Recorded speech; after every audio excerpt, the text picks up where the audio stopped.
Sendeki ziya gonca güller gibi soldurur beni.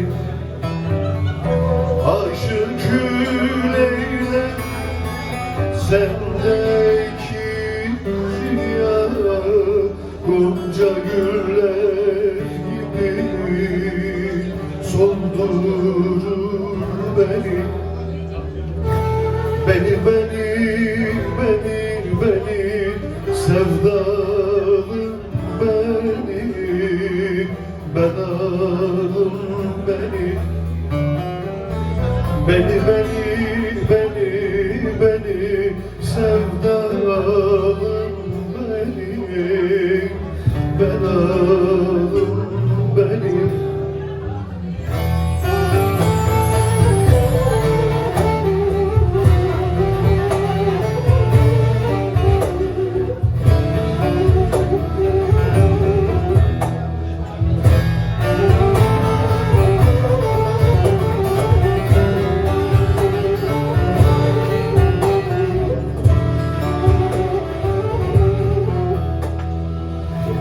Seyit Meftuni'ye hayranım sana.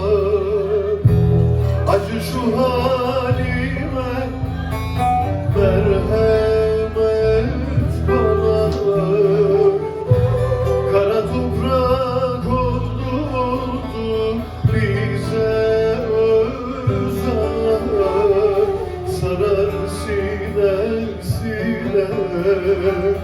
yandırır beni.